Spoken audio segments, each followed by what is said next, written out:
Muy buenas tardes. A nombre de ProOncavi, Prooncología y Calidad de Vida, le damos la más cordial bienvenida esta tarde para seguir platicando del tema que iniciamos la semana pasada sobre cáncer infantil, y en esta ocasión nos da mucho gusto que desde la Ciudad de México nos acompañe el doctor Rubén Sebastián Barajas. Él es oncólogo pediatra y pues ya pusimos en contexto en términos generales la semana pasada lo que implica en nuestro país esta enfermedad en relación pues a nuestros niños. Hablamos de que 2,000 menores de 18 años pierden la vida al año por cáncer, de que es la segunda causa de muerte en el país entre los 5 y 14 años de edad. Pero pues qué mejor que un especialista nos pueda también pues ilustrar en este tema y por qué debemos considerarlo pues un tema tan importante y un tema de salud pública en México. Muy buenas tardes, doctor. Le agradecemos mucho que esté con nosotros. Buenas tardes también al doctor Homero que nos acompaña, que es nuestro oncólogo clínico. Adelante. Hola, buenas noches a todos. Es un placer que agradezco la invitación a participar en este tipo de foros. Hace unos años, que fue el Congreso de Oncología en Mérida, Yucatán, yo me encontraba justamente tomando un Uber. Y justamente hablaba con el chofer. Me decía, doctor, ¿usted es médico? ¿A qué viene aquí a Mérida? Yo dije, vengo a un congreso de oncología pediátrica. Y me dice, disculpe, ¿eso qué es? ¿Qué es oncología? Y la pregunta que más me llamó la atención fue que en ese momento me preguntó, o me dijo, o se sorprendió más bien dicho, ¿a poco a los niños les da cáncer? Y pues la verdad es que para mí que estoy tan adentro de ese tema, pues se me hace muy común, ¿no? A veces hablar de cáncer en la edad pediátrica. Sin embargo, esa experiencia me bastó para que yo pensara que todavía hay mucho que hacer y mucho que llevar a la población en general. Son ese tipo de pláticas las que hacen que la información llegue y los niños se diagnostiquen oportunamente. El pasado 15 de febrero se celebró el Día Internacional del Niño con Cáncer. Es una fecha importante, ya que hablamos de la oportunidad de acercarnos a la población en general para concientizar sobre el diagnóstico oportuno. Y pues hablamos no de prevención, sino de diagnóstico oportuno, porque como ya hablamos con la doctora Farina hace algunos meses, desafortunadamente el cáncer infantil no se puede prevenir. Como ya hablamos aquella vez, el mismo cáncer pediátrico es un problema de salud muy grave. Si bien, como acabas de mencionar, es la segunda causa de muerte, solamente por arriba de accidentes. Y si buscáramos una forma de prevenirlo, seguramente el cáncer sería la principal causa de muerte por enfermedad justamente. Esto hace que pensemos que nuestros niños se están muriendo justamente de cáncer.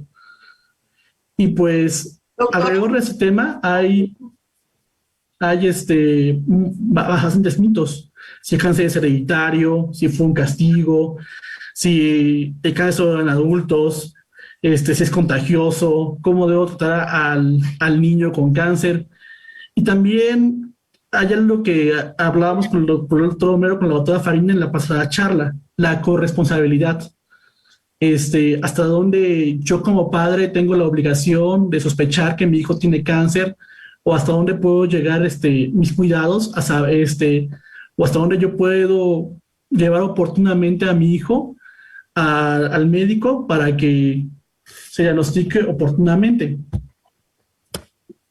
Y bueno, es así como comenzamos. Y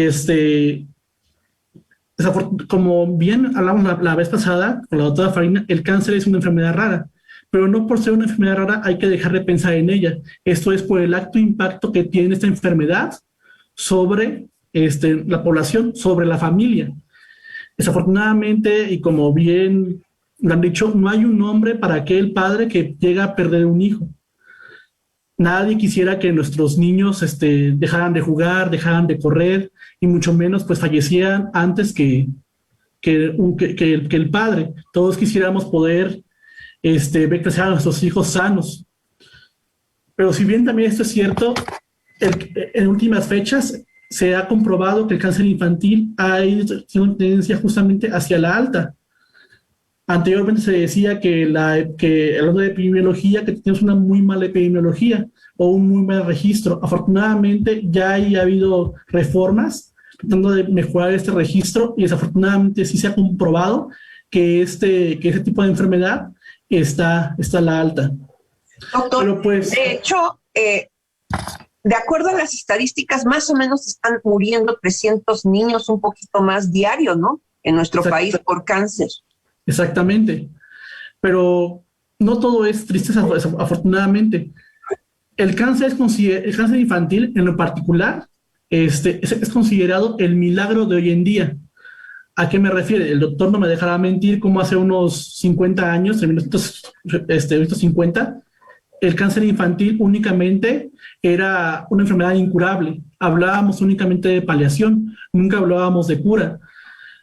Y fue hasta que vino el doctor Sidney Farber que comenzamos a ver una luz en el camino, con el advenimiento y la llegada al tratamiento de la quimioterapia, la supervivencia, el tratamiento también multimodal, la supervivencia prácticamente ha llegado hasta el 90% en países desarrollados, que es algo a lo que México debe aspirar.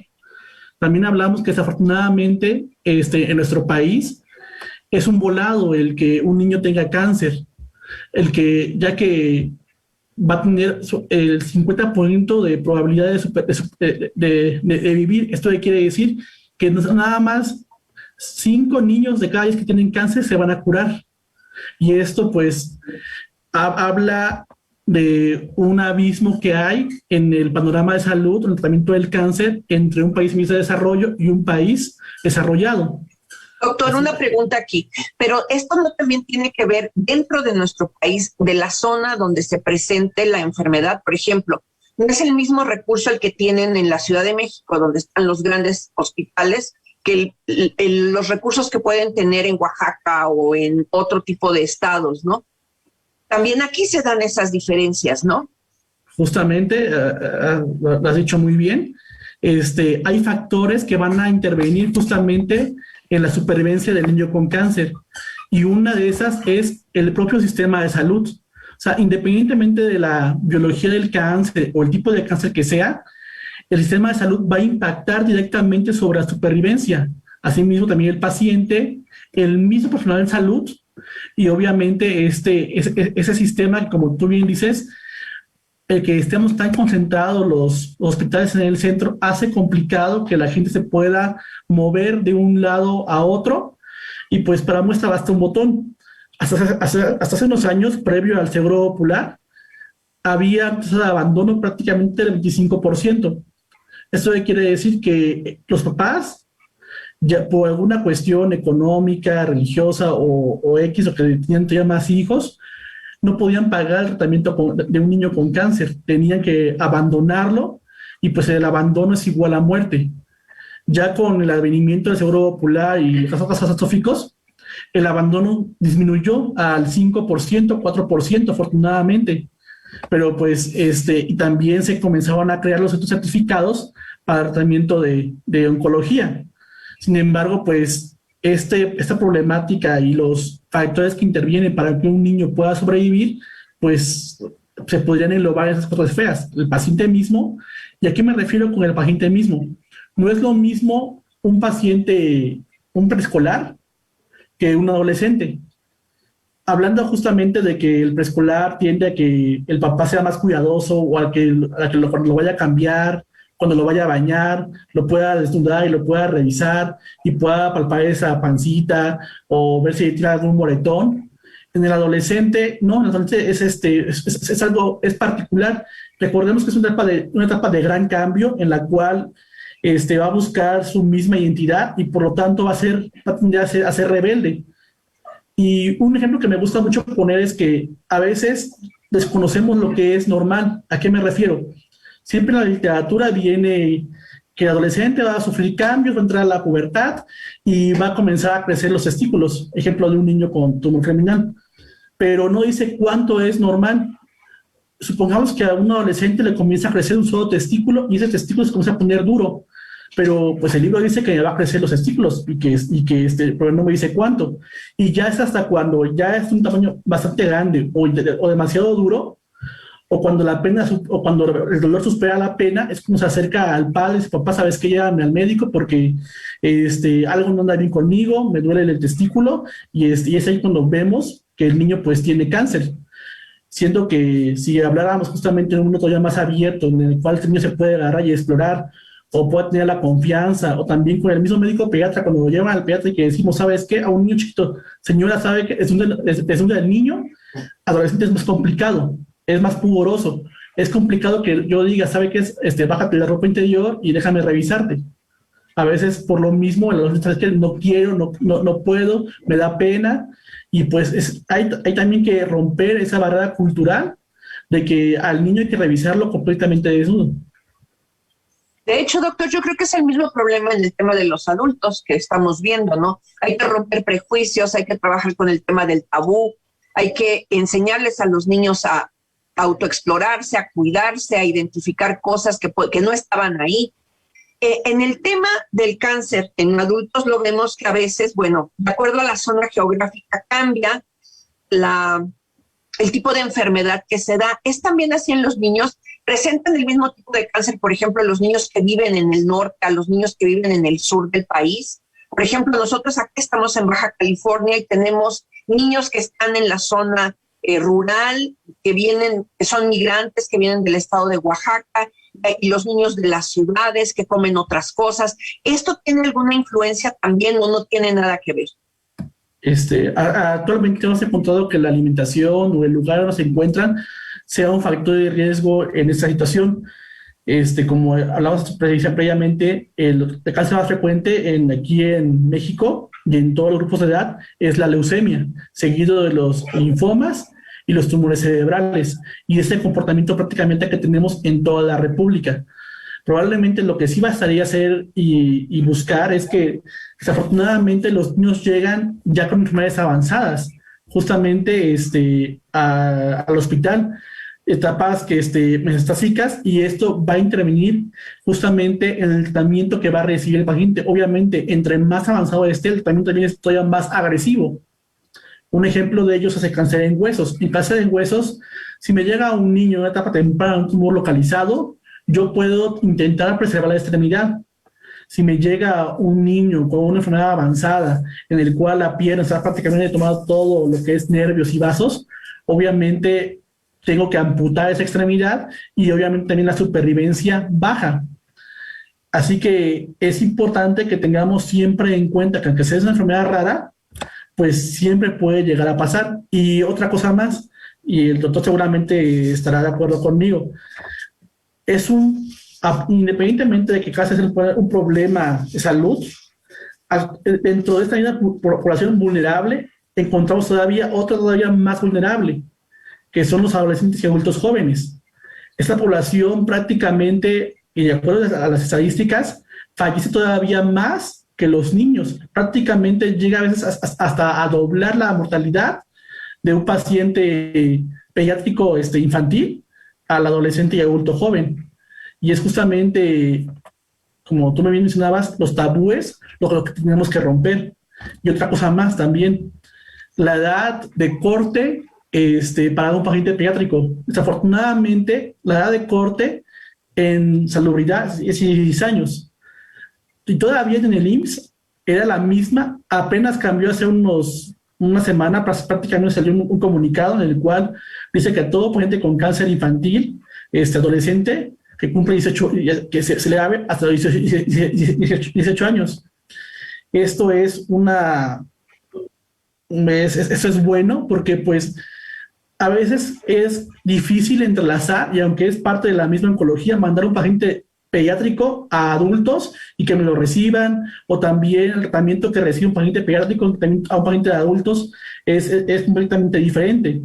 Nuestros protocolos a veces son un poco más intensos que los de adultos, y obviamente el seguimiento es mejor iniciarlo y continuarlo. Obviamente que iniciarlo, cortarlo, que vuelva a conocerse y que se vuelva a perder. o el mandar a un paciente de un hospital pediátrico a un hospital de adultos, también es complicado que te lo lleguen a recibir. Claro. Sí, como que se clavan en el limbo entre los 16 y los 18 años. Bueno, pues estamos en Prevención en Acción, el programa de Prooncología y Calidad de Vida de ProOncavi, aquí platicando sobre esta segunda parte de cáncer infantil. Vamos a una pausa y continuamos.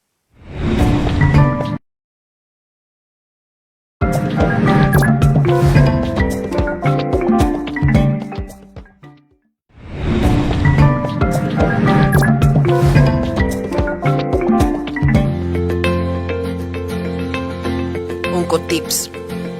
Realiza ejercicio físico de forma sistemática.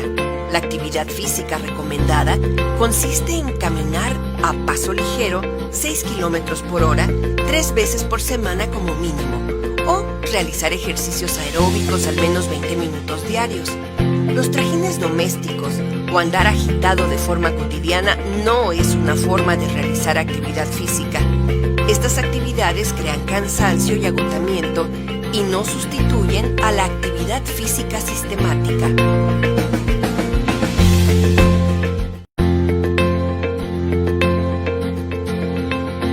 Oncotips. Consume frutas y verduras frescas de hojas verdes y vegetales de colores verdes y rojos. Estos son ricos en sustancias antioxidantes como los carotenos. Sugerimos comer 2 o 3 piezas de fruta y al menos una buena ensalada diariamente, equivalente a una ingestión entre 400 y 800 gramos por día.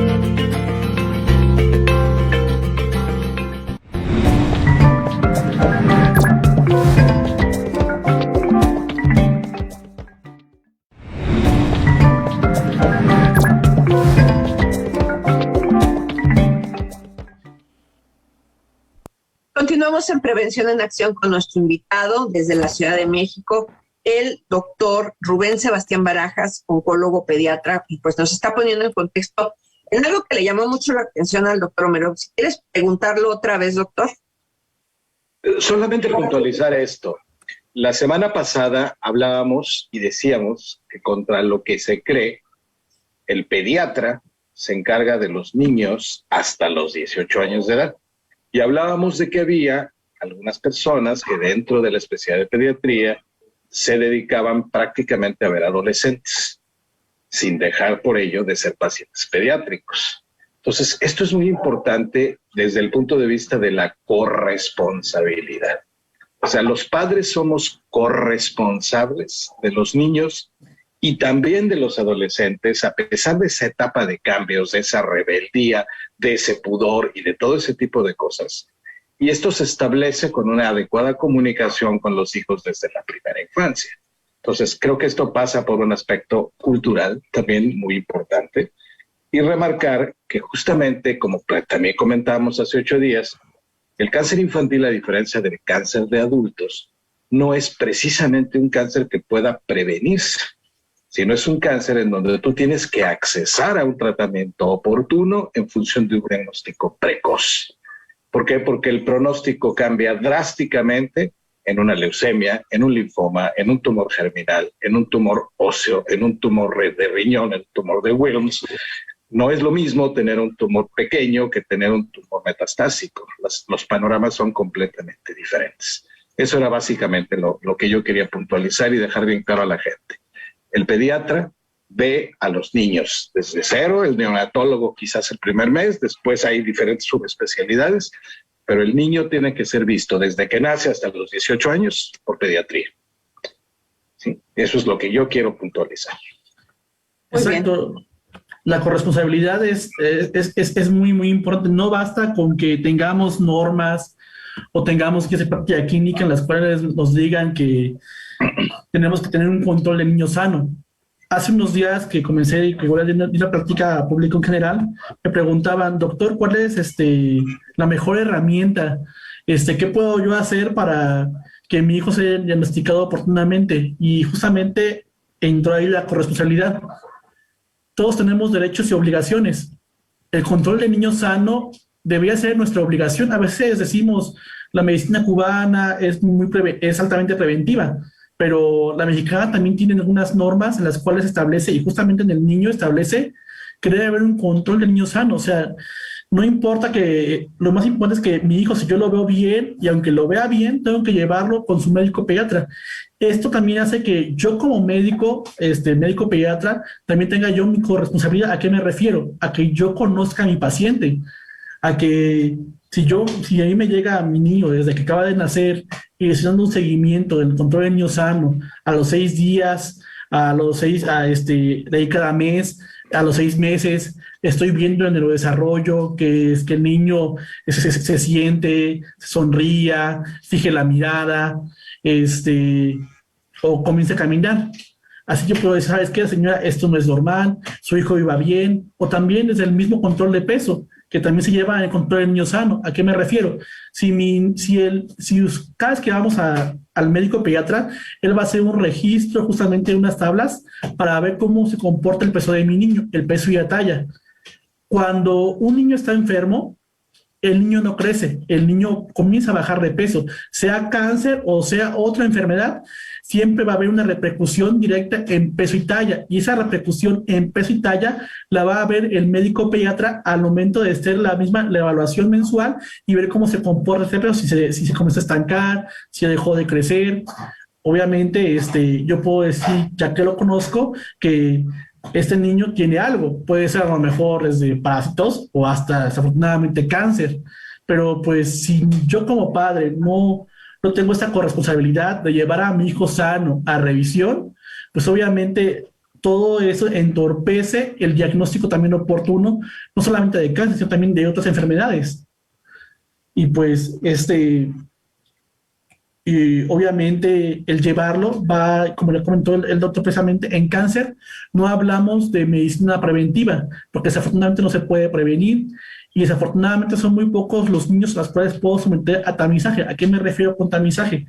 A someterse a una herramienta diagnóstica o prediagnóstica para ver si tiene o no tiene cáncer. Ejemplo, en adultos pues tenemos la mastografía para cáncer de mama, tenemos el antígeno prostático, pero en niños no. En niños no tenemos una herramienta que nos diga, ¿sabes qué? Te voy a hacer una tomografía para ver si tienes cáncer, te voy a hacer eso para ver si tienes cáncer. No, desafortunadamente eso no existe. Y solamente hay unos síndromes genéticos que se llegan a asociar con cáncer, como síndrome de Down, que se asocia un poquito más con leucemias. Hay que darle un seguimiento al menos semestral con una biometría hemática y ver cómo se comporta, porque tiene más factores de riesgo o más de desarrollo del cáncer. Entonces aquí hablamos de que en cáncer en pediatría no hay una etiología, hay factores de riesgo. De hecho, estaba viendo, doctor, en el registro de cáncer en niños y adolescentes que los estados de la República con mayor tasa de incidencia por cáncer en la infancia entre 0 y 9 años es Durango, Colima, Aguascalientes, Sinaloa y Tabasco. Y en la adolescencia cambia. Entre los 10 y 19 años, el primer lugar es Campeche, Colima, Aguascalientes, Nuevo León y Morelos. Y en la mortalidad hablamos de que Campeche es la número 1 en mortalidad de niños entre 0 y 9 años por cáncer, después Chiapas, Aguascalientes, Colima y Tabasco. Y en adolescentes entre 10 y 19 años, la mayor tasa de mortalidad corresponde a Campeche, Tabasco, Chiapas, Oaxaca e Hidalgo. Eso tendrá que ver a las oportunidades que tienen estos niños o estos adolescentes para ser atendidos por el tipo de estados donde se presenta mayor mortalidad o mayor incidencia. Podría ser un factor, pero la verdad es que, como se anteriormente, los niños llegan en etapas avanzadas justamente con el médico. A veces es la misma falta de acceso, como tú acabas de mencionar, que están centralizados. Otra más es la misma biología del tumor, y otra más es que pues el mismo paciente, como en niños adolescentes, los tabús que tenemos hacen que lleguen más avanzados. Ojalá solamente fuera cuestión de que la centralización. Sin embargo, también gran parte de los temas centralizados hacen que pacientes del sur sean enviados justamente al centro del país. Si bien probablemente sí haya un gran factor en esto, ¿por qué? En lugares como en Estados Unidos justamente, en los centros grandes oncológicos, lo que se ha visto que tiene un gran impacto sobre la supervivencia es la terapia de soporte. ¿A qué nos referimos con terapia de soporte? A que el paciente con cáncer tenga un acceso rápido al manejo de efectos secundarios de la quimioterapia, la fiebre neutropenia, la colitis, todo esto. En Estados Unidos hay centros que tienen justamente enfrente de urgencias, tienen ahí su área donde vive el niño con cáncer con sus familiares. Y y justamente el niño nada más tiene que cruzar la calle para llegar a urgencias y tampoco tenga fiebre y inicia tratamiento antibiótico. Pero ¿qué pasa con aquel niño que vive en Guerrero, en la montaña de Guerrero, en el cual Chilpancingo, justamente Tlapa, está a 6 horas de Tlapa y que prácticamente le queda igual irse de Tlapa al DF que de Tlapa a Chilpancingo? Y son viajes prácticamente 6-8 horas. Obviamente esto también repercute sobre la supervivencia del niño con cáncer. También hay que hablar... Sí, adelante. También hay que hablar, pues, que el mismo sistema de salud, el médico, le teme al niño con cáncer. A veces el que te llegue un niño a ti como únicamente pediatra, si no tienes tú alguna experiencia en tu formación de pediatra, que le tengas miedo y lo primero que hagas en lugar de dar manejo, si sabes qué, tú eres paciente de tal lugar, te deben ver allá, aquí no. Y justamente es la falta de esa terapia, ese sostén, justamente, la que también llega a repercutir. Y justamente si hablábamos un poquito de historia, lo que todavía ha aumentado más la supervivencia es esta terapia de soporte en el niño con cáncer. Porque pues el que pueda acceder a transfusiones rápidas de plaquetas, de glóbulos rojos, el uso del mismo filgastrin, solamente el uso de antibiótico mejora la supervivencia del niño hasta el 90%. Y es ahí cuando decimos cómo el que tenga acceso a un antibiótico puede marcar la diferencia entre la vida y la muerte del niño.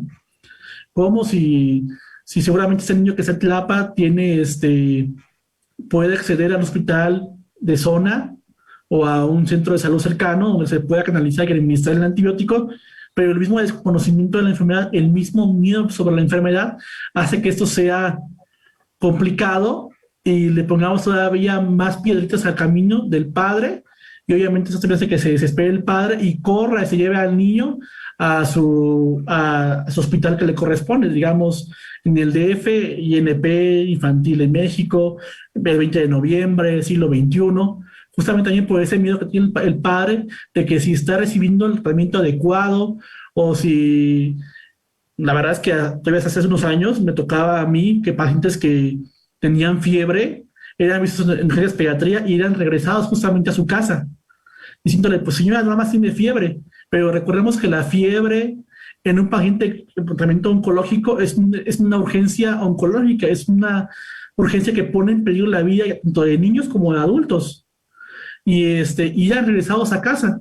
Y ya volvían, ya que el niño estaba chocado, ya que el niño estaba muy grave. Y obviamente, si la persona que estaba en el triage hubiera estado capacitada, hubiera recibido al niño inmediatamente y lo hubiera canalizado y le hubiera puesto su antibiótico. Y esto hubiera mejorado todavía más la supervivencia en ese momento de ese niño. De hecho, lo vemos con los pacientes adultos igual. O sea, yo creo que parte de la falta de entrenamiento del equipo de salud de primer contacto es vital para el buen manejo de los pacientes. Usted lo está diciendo, ahorrarles el viaje a los papás para que los atiendan donde les quede más cerca en lugar de que tengan que irse hasta los hospitales de tercer nivel. ¿Por qué? Pues porque no hay un entrenamiento adecuado y lo vemos también nosotros con los pacientes adultos. En el tema de recursos humanos, si estamos hablando que dentro de las enfermedades es la que más niños cobra, más vida de niños cobra, ¿hay suficientes especialistas? ¿Tenemos suficientes oncólogos pediatras, doctor?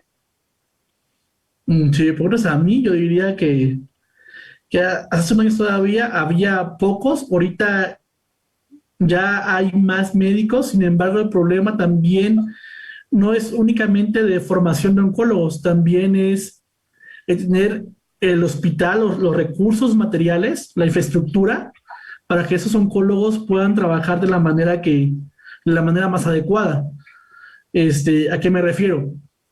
Es complicado que, supongamos, en Hidalgo, que se tiene solamente un tomógrafo y que yo quiero tratar a pacientes con tumores cerebrales.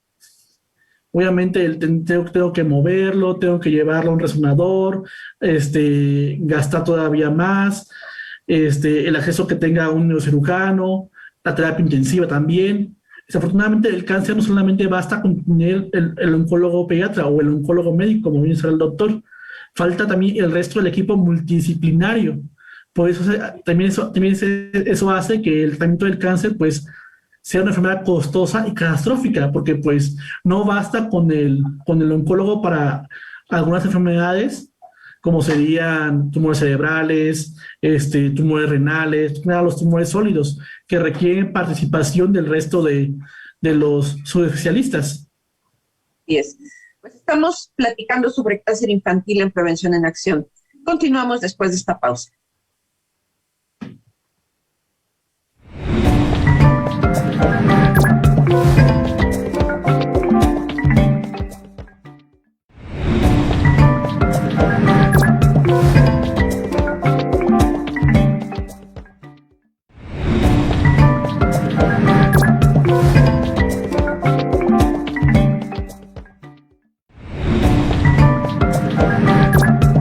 Oncotips cáncer de colon. Se estima que el 47% de los casos de cáncer de colon podría prevenirse aumentando los factores protectores y disminuyendo los factores de riesgo. Todo lo que aumenta la probabilidad de desarrollar cáncer se llama factor de riesgo, y todo lo que disminuye esta probabilidad se conoce como factor protector. Los siguientes factores incrementan el riesgo de cáncer colorectal. Edad. El riesgo de cáncer colorectal aumenta a partir de los 50 años. Antecedentes familiares. Tener familiares cercanos que hayan sufrido de cáncer colorectal puede duplicar el riesgo de padecer este tipo de cáncer. Antecedentes personales de pólipos o enfermedad inflamatoria intestinal. Consumo de alcohol. Tabaquismo, sobrepeso u obesidad. ProOncavi te invita a vivir de manera saludable y reducir los riesgos de tener cáncer de colon. Oncotips cáncer de colon. Para reducir los riesgos de tener cáncer de colon, es importante que controles tu peso. Lleva una vida físicamente activa y limita el tiempo que pasas sentado. Lleva una dieta saludable rica en cereales, legumbres, verduras y frutas. Reduce el consumo de alimentos ricos en calorías, azúcar y grasa, así como las bebidas azucaradas. Evita comer carne procesada y limita el consumo de carne roja y alimentos ricos en sal. ProOncavi te invita a vivir de manera saludable y reducir los riesgos de tener cáncer de colon. Oncotips cáncer de colon.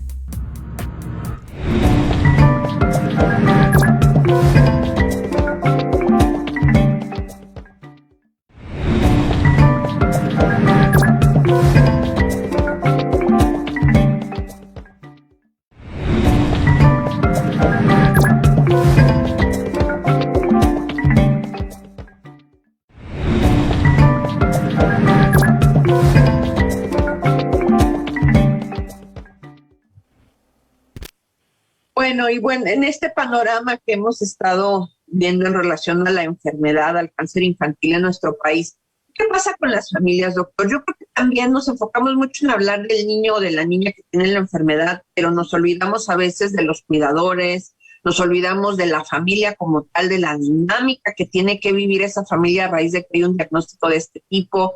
Hay muchas preguntas, hay muchas dudas en relación a si tienen que enfocarse todos con el niño que está enfermo, y a veces tiene otros hermanitos y a los otros hermanitos nadie les hace caso, a veces hasta las parejas se divorcian a raíz de una enfermedad de este tipo, no saben si le pueden dar de comer lo que sea, si el niño puede jugar, si puede ir a la escuela. ¿Qué hay en ese contexto también de tipo social en torno a un paciente pediátrico con cáncer? Desafortunadamente, bueno, el que el niño padezca cáncer va a hacer que la dinámica de la familia cambie completamente. Va a hacer que se tengan que adaptar lo más posible a unas nuevas normas. ¿A qué me refiero? Usualmente los niños tienen una mascota, tienen un perrito, un gato o X, y a veces el perrito dormía con los niños, pero ahora yo como padre estoy preocupado de que el perro le vaya a contagiar, vaya a infectar a mi hijo, y yo lo que quiero es que mi hijo esté bien, pero yo quiero agarrar y regalar al perro o mandarlo con algún familiar. Pero también ahí entra también la acción emocional del niño.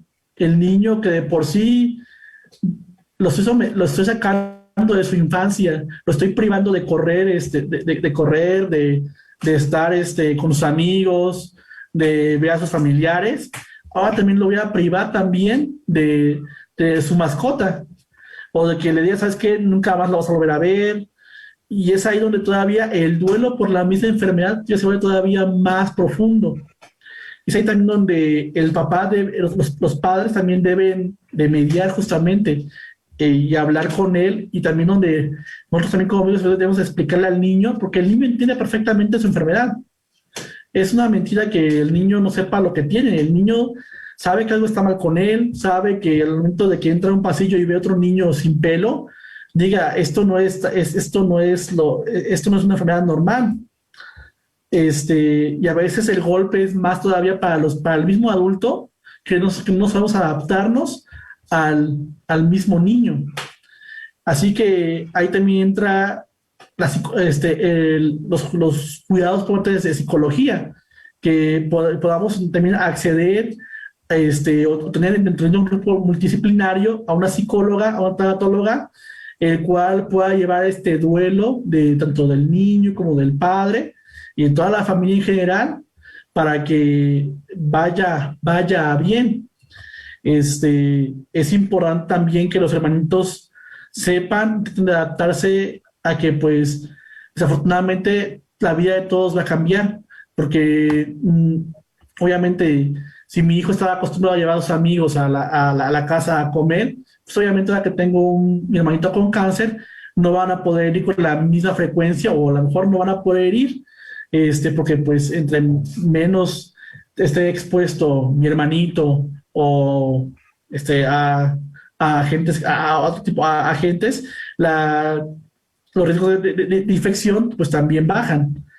Así que también es muy, muy complicado el llegar a mediar justamente, pero yo creo que si se habla con los niños, ellos llegan justamente a entender y llega a bien su duelo. Y obviamente igual... De hecho, yo creo que los niños cuando tienen la enfermedad, cuando los niños saben lo que tienen, a veces, en mi percepción, cuando he tenido la oportunidad de trabajar en ese ámbito, veo que se preocupan más por lo que les va a pasar a los papás o por la forma como lo están asumiendo los papás que por lo que les está pasando a ellos, ¿no? A veces hasta los niños dicen, oye, pero ya dile a mi papá que estoy enfermo, porque como que no se quiere dar cuenta. Y a veces son ellos los que perciben perfectamente todo y se preocupan por los adultos y por lo que puede pasar si ellos se van. Exactamente, a veces el niño lo único que quiere es que su papá esté bien, que el papá no llore, que el papá no esté triste.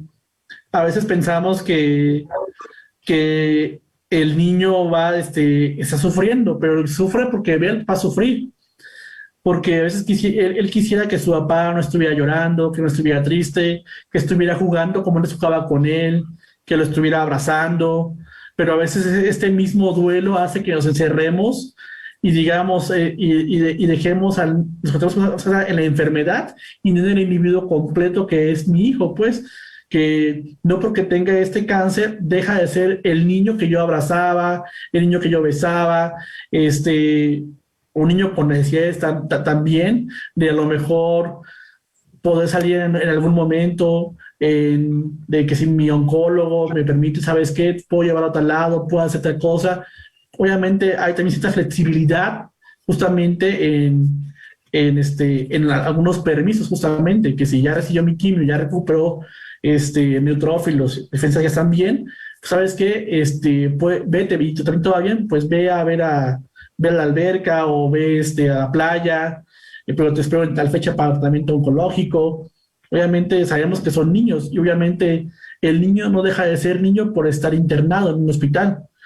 El padre, pues también sabemos que son sacrificios y ahorita más en esa época de pandemia en la cual a veces antes el padre podría agarrar y salirse a comer, hacer cambio con la mamá y la mamá subía, la papá se iba a dormir, pero ahorita con los tiempos de pandemia todavía es más complicado, todavía acá emocional todavía es más, también la mente todavía es más porque decimos, ¿sabe qué, señor? Usted no saca de aquí, quédese aquí con su hijo 24 a 7 días de la semana hasta que salga de aquí el internamiento, porque el riesgo de que se haya contagiado por COVID pues todavía es más, es alto. Así que el padre a veces entiende, se queda ahí con su niño. Él también entiende lo frustrante que es para el niño de estar internado todos los días, todo el día, sin poder acceder justamente a lo que estaba acostumbrado.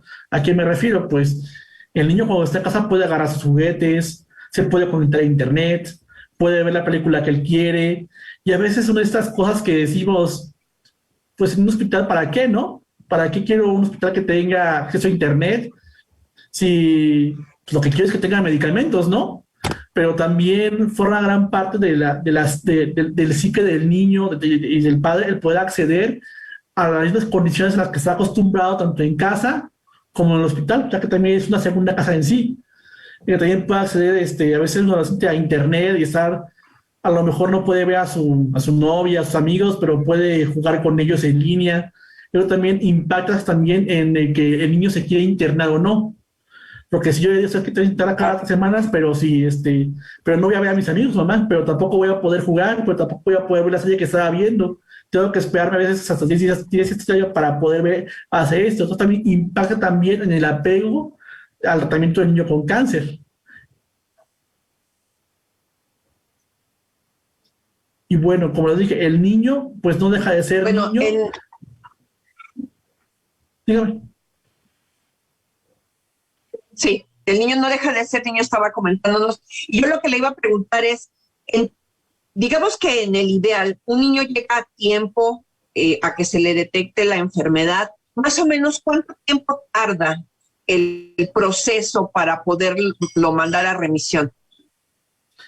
Justamente esto depende también del tipo de tumor,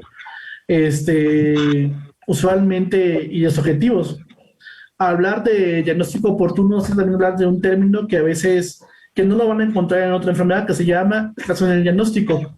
¿A qué se refiere esto? Justamente al tiempo que tarda el niño en ser diagnosticado. Desafortunadamente, no hay un estudio que nos diga cuánto tiempo es el ideal para diagnosticar a un niño con cáncer. Lo podemos buscar y no van a encontrar. Si a mí me preguntan, pues diría que el menor tiempo posible es el ideal. Pero obviamente todo eso tiene que ver desde el momento en que el niño comienza con un síntoma hasta que el padre se da cuenta y de ahí va con su primer médico, que el primer médico esté capacitado y que ya sabe que lo voy a mandar a un centro oncológico, y a partir de que nosotros lo vemos, obviamente puede, dependiendo del tipo de cáncer, el llevar de una leucemia a remisión puede llevar hasta un mes justamente. Obviamente, dependiendo del protocolo, va a ser el tiempo que mi niño esté internado, porque los primeros días van a ser también los más complicados por la carga tumoral que tiene.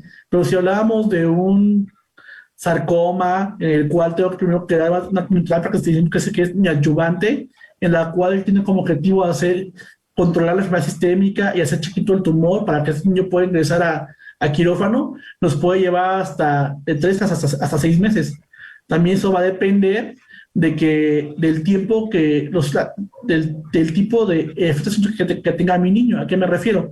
A que ¿qué tal si yo le doy quimio a mi niño y vuelve a los 3 días, 4 días por neutropenia y tarda todavía un mes en recuperarse de la neutropenia? Obviamente el tiempo ideal cambia y se va alargando justamente el tratamiento por ese tipo de cuestiones que pues también forman parte del tratamiento oncológico, el que llegue a haber complicaciones asociadas al mismo. Romero, no sé si quieres comentar algo. Ya estamos por finalizar el programa. Sí, yo quisiera comentar algo y preguntarle a Rubén esto. Sabemos todos los cambios que implica la pandemia, las dificultades inherentes, sobre todo a las personas que tienen que viajar a los centros hospitalarios. Y al menos en los oncólogos en adultos estamos viendo frecuentemente la presencia de COVID en los adultos. Sabemos que en los niños esto es menos común. No sé, en sus familiares que se tienen que desplazar, que están a riesgo. Mi pregunta es, ¿han tenido incidentes, presencia de COVID en los pacientes pediátricos oncológicos, particularmente en los periodos de vulnerabilidad o en sus familiares? Sí, hemos tenido algunas experiencias. La verdad es que al inicio de la pandemia era nuestro mayor miedo, que nuestros pacientes se contagiaran con COVID. Sin embargo, al inicio pues tomamos algunas decisiones que respectaba obviamente lo publicado en China, lo que publicaban organismos como la CIOP, en el cual recomendaban que en niños nunca se debe tener el tratamiento oncológico, que si bien podría coexistir el COVID y el cáncer en el niño, afortunadamente no hablamos de una enfermedad grave como en adultos. Por lo tanto, deberíamos de anticipar o deberíamos de ver qué niños serán candidatos justamente a recibir tratamiento comunitario completo o esperarnos justamente dar por así decirlo, manejar la urgencia oncológica, esperar a que pasara la urgencia en ese paciente y después el tratamiento completo, en particular en leucemias, que a veces llegan con alguna urgencia, con hiperleucocitosis o con lisis tumoral más COVID. Ahí se recomendaba que primero diéramos algún tratamiento con esteroide y que también fuera parte del tratamiento de COVID, para tratar de mitigar disminuir la carga tumoral, manejar la urgencia y obviamente esperar a que el niño saliera del COVID para poder iniciar tratamiento oncológico completo. Esas eran las principales recomendaciones en ese momento. Obviamente cuando viene ya los estudios nos dicen, ¿sabes qué? El niño, si bien puede tener COVID, pero no es tan grave como el adulto, esto también termina a cambiar el panorama. Otra cosa más, como tú bien acabas de decirlo, el que el familiar tenga COVID hace que, pues, también sea susceptible a que esos pacientes también tengan también brotes de COVID o sean susceptibles a que todo el piso se contagie de COVID. Así que esto también abre también a repercutir en el tiempo de diagnóstico. ¿A qué me refiero? A que a veces anteriormente yo podía recibir al niño sin ningún problema en el piso oncológico. Actualmente, por cuestiones también de seguridad del resto de los niños, también tengo que pedirles una prueba de COVID negativa o una tomografía antes de subirlo a piso, porque sé que voy a exponer a todos los niños a esta enfermedad si yo tengo los cuidados suficientes.